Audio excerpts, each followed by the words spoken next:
Hello everyone, welcome back to my channel function fan fiction explanation. और आज मैं आपके साथ function fan fiction destiny lover का नेक्स्ट पार्ट शेयर करने वाली हूँ। तो इससे पहले वाले पार्ट में हमने देखा था कि उन दो अल्फाज ने विंग के साथ बदतमीजी की थी। वांग जी अपनी शिफ्ट ओवर होने के बाद वहाँ से जा रहा था, तब उसने उन अल्फाज को देखा जो कि विंग के साथ बदतमीजी कर रहे थे।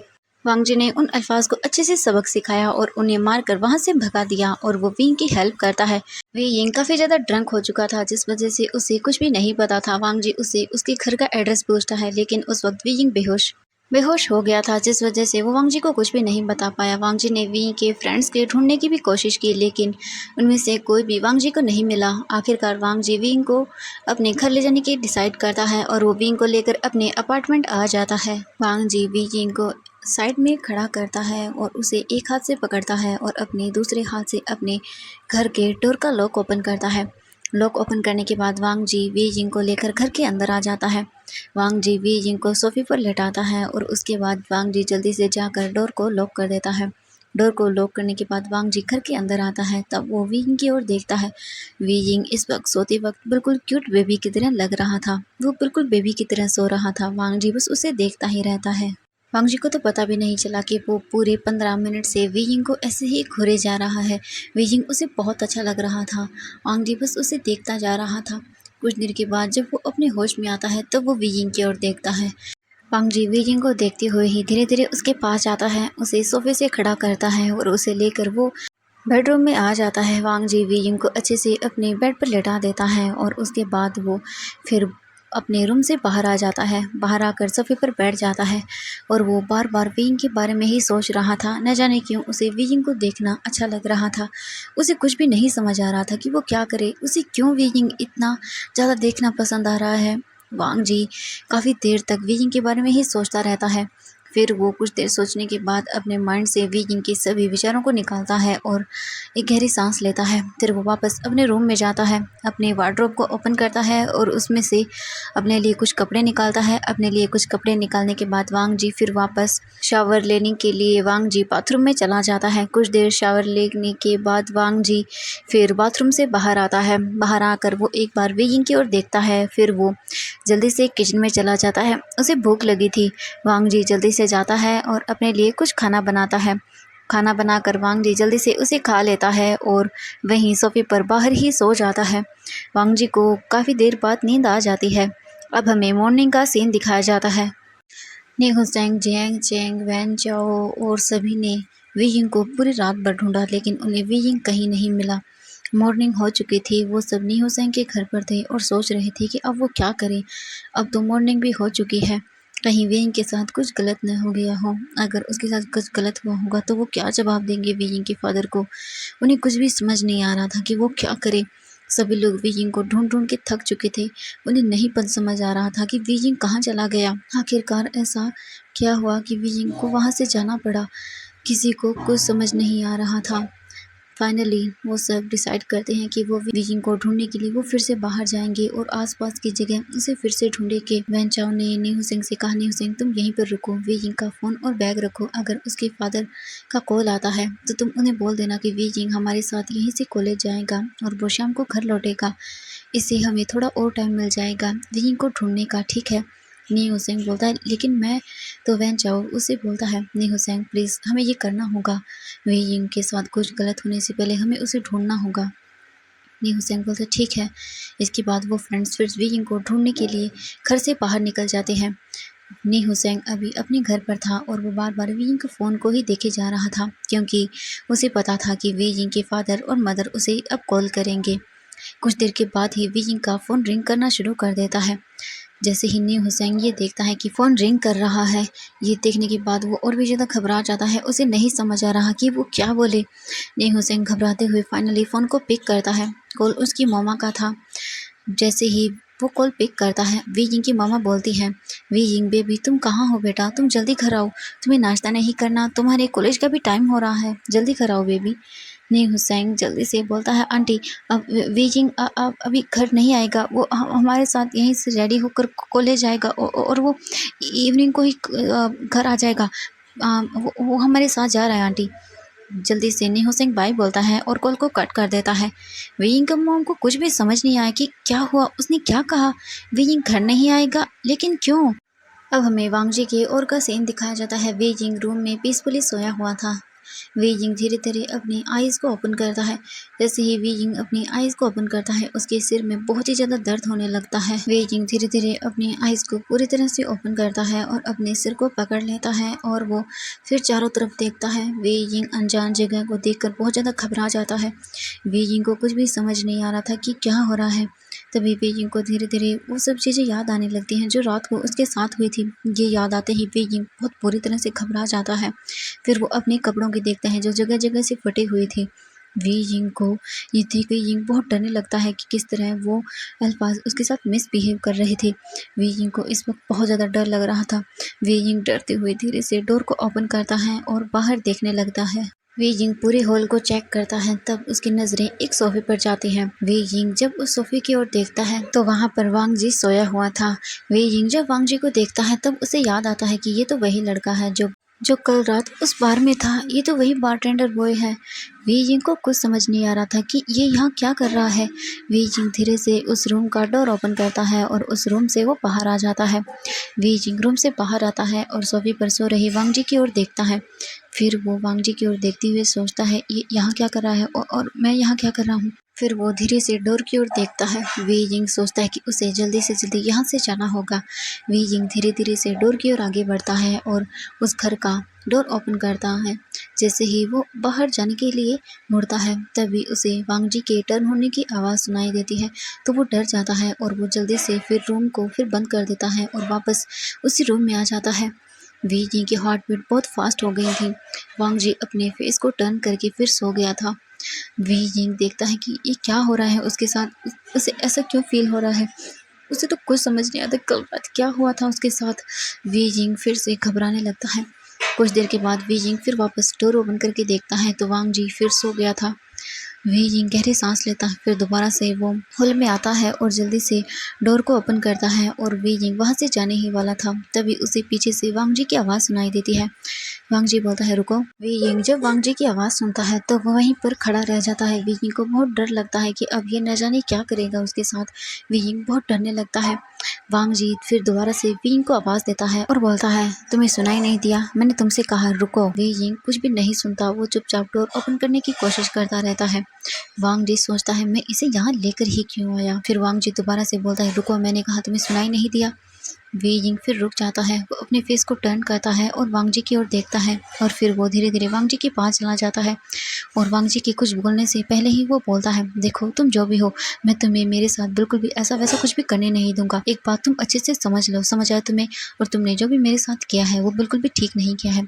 और अब तुम जल्दी से डोर को ओपन करो और मुझे यहाँ से जाने दो, वरना ये तुम्हारे लिए बिल्कुल भी सही नहीं होगा। वांग जी जो अब तक नीचे देख रहा था, वो अपने फेस को ऊपर करता है और वेइंग की ओर देखता है और बोलता है, हे सुनो, अगर मुझे तुम्हारे साथ कुछ करना होता तो तुम अभी यहाँ मेरे सामने खड़े नहीं होते और बोलने की हिम्मत तो बिल्कुल भी नहीं करते। इस वक्त तुम मेरे साथ मेरे बेड में होते, वो भी बिना कपड़ों के, और मैं तुम्हारे साथ इंटीमेट हो रहा होता। समझ आया तुम्हें। वेइंग जब ये सुनता है तो उसकी आंखें पूरी तरह से बड़ी बड़ी हो जाती हैं और वो वांग जी की ओर घूर घूर कर देखने लगता है।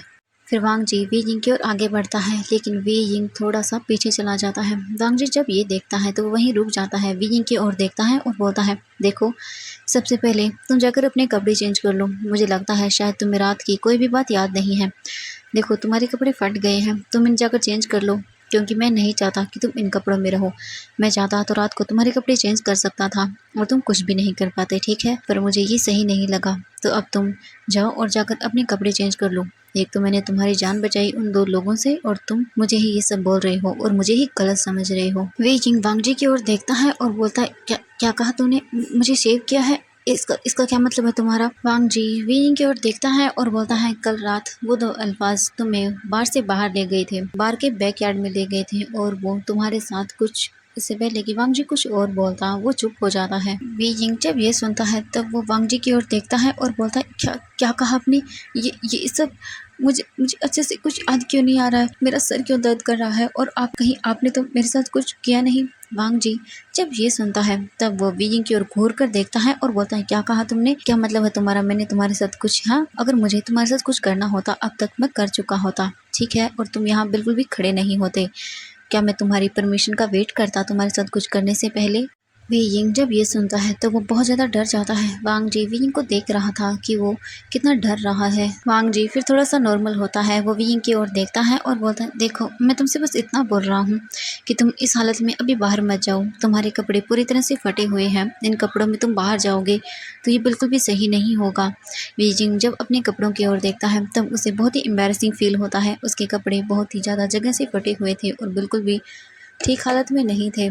वी जिंग फिर वांग जी की ओर देखता है और बोलता है, हाँ, मेरे कपड़े बिल्कुल भी सही नहीं है, ना ही मेरे पास मेरा फ़ोन है और मुझे यहाँ के बारे में कुछ भी नहीं पता है। मैं यहाँ पर न्यू हूँ, मेरे फ्रेंड्स मुझे कैसे ढूंढेंगे, मुझे कुछ भी नहीं पता और मैं उन्हें कैसे ढूंढूंगा, मुझे नहीं पता है मैं क्या करूँ।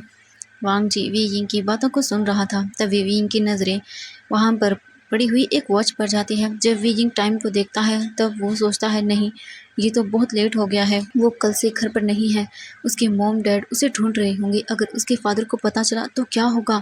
वी यिंग ये सोचकर बहुत ज़्यादा डर जाता है। फिर वो धीरे से बोलता है, नहीं, मुझे मुझे डैड को पता चलने से पहले घर पहुंचना होगा, नहीं, मुझे मुझे जाना होगा। अगर डैड को पता चला तो न जाने वो क्या करेंगे। अगर डैड को ये पता चला कि मैं झूठ बोल के बाहर गया था, ना ही तो वो मुझे छोड़ेंगे और ना ही मेरे दोस्तों को। वी यिंग ये सोच कर ही बहुत ज़्यादा घबराने लगता है। वांग जी जो ये सब शांति से सुन रहा था वो वी यिंग की ओर देखता है और बोलता है, ये सही होगा, तुम्हारे डैड को भी पता चलना चाहिए कि तुम कैसी जगह गए थे और उन्हें तुम्हें अच्छे से पनिशमेंट देनी चाहिए। ये जगह तुम्हारे लिए बिल्कुल भी सही नहीं है, ऐसी जगह पर जाना बहुत ही डेंजरस हो सकता है, शायद तुम्हें ये बात तब ही समझ आएगी। वी यिंग जब ये सुनता है तब वो वांग जी की ओर देखता है और बोलता है, तुम होते कौन हो मुझे ये बताने वाले कि मुझे कहाँ जाना चाहिए और कहाँ नहीं? तुमने मेरी हेल्प की है, ठीक है, बस इतना ही। मुझे फ्री की एडवाइस देना बंद करो। मैं कहाँ जाता हूँ तुम्हें इससे कोई मतलब नहीं होना चाहिए। वांग जी जब ये सुनता है तब वी यिंग की ओर देखता है और बोलता है, हाँ, मुझे इस बात से कोई मतलब नहीं है कि तुम जहाँ भी जाओ, लेकिन ये तुम्हारे जैसे लड़कों के लिए बिल्कुल भी सही नहीं है, समझ आया तुम्हें? वी यिंग कुछ भी नहीं बोलता, वो चुपचाप वांग जी की ओर देखता है और बोलता है, मुझे फालतू की एडवाइस मत दो। वांग जी बोलता है, ठीक है, मुझे क्या है, तुम जो करना चाहे वो कर सकते हो, तुम्हारी हेल्प करना मेरा फ़र्ज़ था। अगर उस वक्त तुम नहीं होते, तुम्हारी जगह कोई और भी होता तब भी मैं उसकी हेल्प करता। अगर तुम्हारी जगह कोई और होता तो उसे अच्छे से पता होता कि हेल्प करने के बाद में क्या करना होता है और वो मुझे वो चीज़ ज़रूर देता। वी यिंग जब ये सुनता है तब वो जल्दी से अपने आप को कवर करता है और वांग जी की ओर अजीब तरह से देखते हुए बोलता है, क्या मतलब है तुम्हारा? तुम्हें क्या चाहिए? वांग जी जब ये सुनता है तब वो वी यिंग की ओर देखता है और बोलता है, मुझे थैंक यू चाहिए तुम्हारी हेल्प करने के लिए। शायद तुम्हें नहीं पता कि थैंक यू हेल्प करने के बाद बोलना होता है। वी यिंग वांग जी की ओर एक अजीब तरह से देखता है, एक स्माइल करता है और बोलता है, अच्छा, थैंक यू सो मच मेरी हेल्प करने के लिए। वांग जी जब ये सुनता है तब वो वहाँ से अपने फेस को टर्न करता है और वहाँ से जाने लगता है। वी यिंग भी वांग जी के पीछे पीछे ही जाने लगता है। वांग जी अपने रूम में आता है तब वो देखता है कि कोई उसका पीछा कर रहा है। फिर वांग जी पीछे टर्न होता है तो देखता है कि वी यिंग अभी भी उसके पीछे था। वांग जी वी यिंग की ओर देखता है और बोलता है, तुम यहाँ क्या कर रहे हो? तुम वहाँ जाकर सोफे पर बैठ जाओ, मेरे पीछे पीछे मत घूमो। वी यिंग जब ये सुनता है तब वो वांग जी की ओर देखता है और बोलता है, तुम कहाँ जा रहे हो? वांग जी वी यिंग की ओर मुड़ता है और बोलता है, मैं बाथरूम जा रहा हूँ नहाने के लिए, तुम्हें मेरे साथ आना है, चलो। वांग जी ये बहुत ही गुस्से में बोलता है। वी यिंग जब ये सुनता है तब वो बहुत ही शाय फील करता है और बोलता है, नहीं नहीं, तुम जाओ। वांग जी फिर जल्दी से वहाँ से चला जाता है। वांग जी के फिर वहाँ से जाने के बाद वी यिंग हॉल में आता है और सोफे पर जाकर बैठ जाता है। फिर उसकी नज़रें घर पर पड़ती हैं। वी यिंग घर को देखने लगता है। वी यिंग सोफे से खड़ा हो जाता है और पूरे घर को अच्छे से देखने लगता है। वी यिंग घर को देखने में ही पूरी तरह से खो गया था। तब तक वांग जी बाथ लेकर बाथरूम से बाहर आ चुका था। वो जल्दी से ड्रेसअप होता है और जल्दी से रूम से बाहर आता है और हॉल की ओर देखता है तो वी यिंग घर को देखने में बिजी था। वांग जी जब ये देखता है तो वो चुपचाप जाकर वी यिंग के पीछे खड़ा हो जाता है। वी यिंग का ध्यान बिल्कुल भी वांग जी पर नहीं था, वो घर को देखने में पूरी तरह से खो चुका था।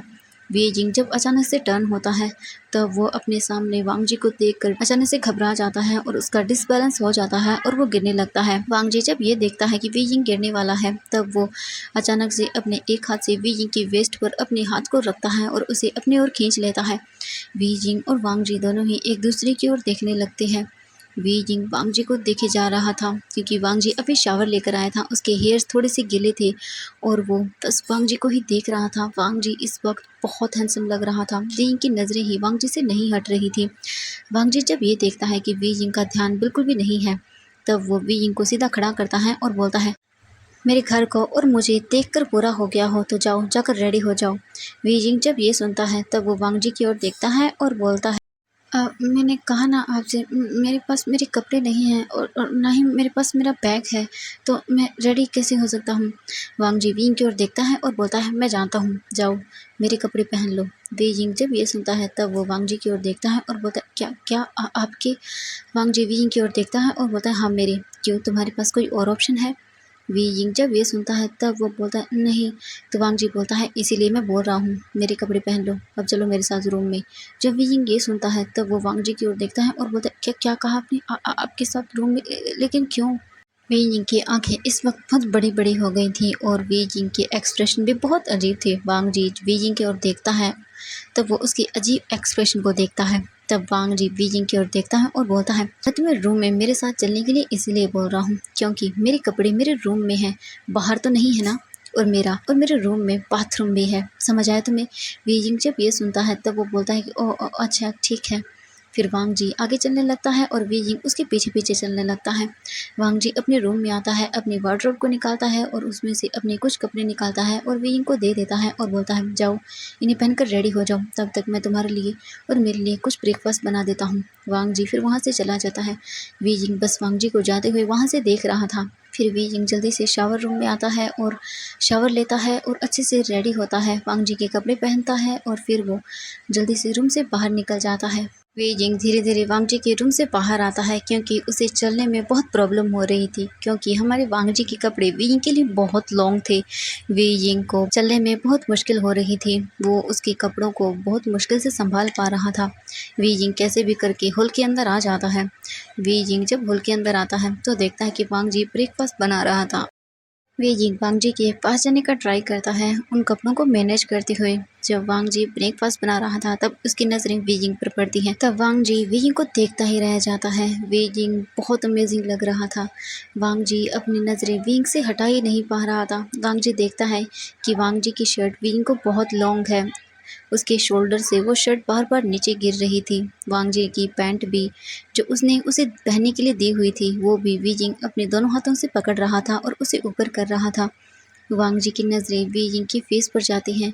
वी जिंग के गीले गीले बाल उसकी फेस पर आ रहे थे और उसे बहुत अमेजिंग बना रहे थे। वांग जी वी जिंग को ही देखते जा रहा था। फिर उसकी नज़रें वी जिंग के आई लैशेस पर जाती हैं। आई लैशेस से होते हुए उसकी नज़रें वी जिंग के चीक्स पर जाती हैं जो बहुत ग्लो कर रहे थे। उसके बाद वांग जी की नज़रें वीइंग के रेड लिप्स पर जाती हैं जो कि बहुत अमेजिंग लग रहे थे। वांग जी जब वीइंग को ऐसे देखता है तब उसे अजीब सा फील होने लगता है। वांग जी को नहीं समझ आ रहा था कि आज इस बॉय को देखकर उसे ऐसा क्यों लग रहा है, इतना अजीब सा क्यों फील हो रहा है। वांग जी अपने फेस को टर्न कर लेता है और अपने आप को संभालता है। वीइंग जो उन कपड़ों में स्ट्रगल कर रहा था वो वांग जी की ओर देखता है और उसे बुलाने लगता है। तब उसे याद आता है कि उसे तो उसका नाम ही नहीं पता। वीइंग फिर बोलता है, सुनिए। वांग जी जब विंग की आवाज़ सुनता है तब वो एक लॉन्ग ब्रीथ लेता है। वीइंग जब ये देखता है कि वांग जी ने उसकी आवाज़ को नहीं सुना तब वो दोबारा से बोलता है, सुनिए, ये कपड़े मुझे बिल्कुल भी फिट नहीं हो रहे, ये बहुत लॉन्ग है। वांग जी फिर वीइंग की ओर टर्न होता है और देखता है कि वीइंग कभी अपने कपड़ों को संभाल रहा था तो कभी अपने बालों को ठीक कर रहा था। वांग जी की ईयर्स बहुत रेड हो जाते हैं वीइंग को ऐसे देख कर। आज के लिए बस इतना ही, मिलते हैं नेक्स्ट पार्ट में। Bye bye everyone.